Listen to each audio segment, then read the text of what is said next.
آج بشیر بدر کی ایک بڑی خوبصورت سی غزل لے کر حاضر ہوا ہوں کہ گھر سے نکلے اگر ہم بہک جائیں گے، وہ گلابی کٹورے چھلک جائیں گے۔ ہم نے الفاظ کو آئینہ کر دیا، چھپنے والے غزل میں چمک جائیں گے۔ دشمنی کا سفر ایک قدم دو قدم، تم بھی تھک جاؤ گے، ہم بھی تھک جائیں گے۔ رفتہ رفتہ ہر ایک زخم بھر جائے گا، سب نشانات پھولوں سے ڈھک جائیں گے۔ نام پانی پہ لکھنے سے کیا فائدہ، لکھتے لکھتے تیرے ہاتھ تھک جائیں گے۔ یہ پرندے بھی کھیتوں کے مزدور ہیں، لوٹ کے اپنے گھر شام تک جائیں گے۔ دن میں پریوں کی کوئی کہانی نہ سن، جنگلوں میں مسافر بھٹک جائیں گے۔ گھر سے نکلے اگر ہم بہک جائیں گے، اگر گھر سے ہم باہر نکل گئے، میری کوئی گارنٹی نہیں ہے کہ میں پھر صحیح سلامت وہی لوٹوں گا جو میں نکلوں گا۔ گھر سے نکلے اگر ہم بہک جائیں گے، کہیں بھی ہم جا سکتے ہیں، کچھ بھی ہو سکتا ہے میرے ساتھ، یا میں کچھ بھی کر سکتا ہوں۔ وہ گلابی کٹورے، میرے محبوب کی آنکھیں جو ہیں وہ چھلک جائیں گی۔ گھر سے نکلے اگر ہم بہک جائیں گے، وہ گلابی کٹورے چھلک جائیں گے۔ ہم نے الفاظ کو آئینہ کر دیا، چھپنے والے غزل میں چمک جائیں گے۔ جو ہمارے محبوب ابھی تک پردے میں ہے، کوئی نہیں جانتا اس کے بارے میں، اور ہم نے پردہ داری بڑی رکھی ہے، تو اب ہم نے کیا کیا کہ غزل کے بہانے سے ہم نے الفاظ کو آئینہ کر دیا ہے۔ اب جو چھپے ہوئے ہیں اب تک، جن کا نام اب تک چھپا ہوا ہے، جن کا پیکر اب تک چھپا ہوا ہے، وہ میرے غزل میں آئے ہوئے الفاظ میں کہ جو آئینے ہیں وہ اس میں چمک جائیں گے، اس سے وہ ظاہر ہو جائیں گے، پہچاننے والے پہچان جائیں گے کہ میری غزل میں ذکر کس کا ہو رہا ہے۔ ہم نے الفاظ کو آئینہ کر دیا، چھپنے والے غزل میں چمک جائیں گے۔ دشمنی کا سفر ایک قدم دو قدم، تم بھی تھک جاؤ گے، ہم بھی تھک جائیں گے۔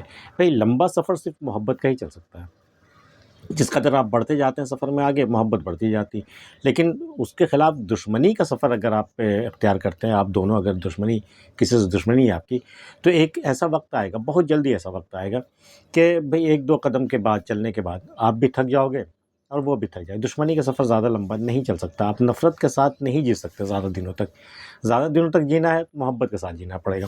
دشمنی کا سفر ایک قدم دو قدم، تم بھی تھک جاؤ گے، ہم بھی تھک جائیں گے۔ رفتہ رفتہ ہر ایک زخم بھر جائے گا، سب نشانات پھولوں سے ڈھک جائیں گے۔ وقت گزرنے کے ساتھ آپ کو چاہے جیسا بھی زخم لگا ہو، کسی بھی طرح کا زخم لگا ہو، وہ رفتہ رفتہ بھر جائے گا، اور یہاں تک کہ اس کے جو نشانات باقی رہ جاتے ہیں، وہ آئندہ آنے والی خوشیوں سے وہ نشانات بھی، زخم کے نشانات بھی، وہ چھپتے چلے جائیں گے، خوشیاں ان کو اپنے اندر ڈھکتی چلی جائیں گی۔ تو رفتہ رفتہ ہر ایک زخم بھر جائے گا، سب نشانات پھولوں سے ڈھک جائیں گے۔ نام پانی پہ لکھنے سے کیا فائدہ، لکھتے لکھتے تیرے ہاتھ تھک جائیں گے۔ کبھی پانی پہ نام لکھ کے دیکھا ہے آپ نے؟ کتنی دیر ٹھہرتا ہے وہ، شاید نام پورا بھی نہیں لکھا جاتا، ایک لہر آتی ہے اور وہ ختم ہو جاتا ہے۔ تو پانی پہ نام لکھنے سے کیا فائدہ، یعنی لا حاصل چیز کی طرف جستجو کرنے سے کیا حاصل ہے، آپ کو کیا فائدہ ہو سکتا ہے اس میں، سوائے یہ کہ آپ کا وقت ضائع ہو، آپ کی زندگی برباد ہو۔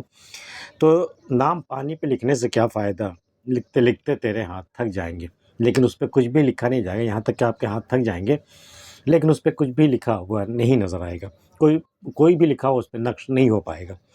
یہ پرندے بھی کھیتوں کے مزدور ہیں، لوٹ کے اپنے گھر شام تک جائیں گے۔ جس طرح مزدور دن بھر کھیتوں میں کام کرتا ہے، شام کو اپنے گھر لوٹتا ہے، تو پرندے بھی جو دانہ چگنے کے لیے آپ کے کھیتوں میں آئے ہیں، وہ بھی دراصل ایک مزدوری ہے۔ جیسی شام ہوگی وہ پھر اپنے اپنے گھونسلوں میں لوٹ جائیں گے۔ یہ پرندے بھی کھیتوں کے مزدور ہیں، لوٹ کر شام تک اپنے گھر جائیں گے۔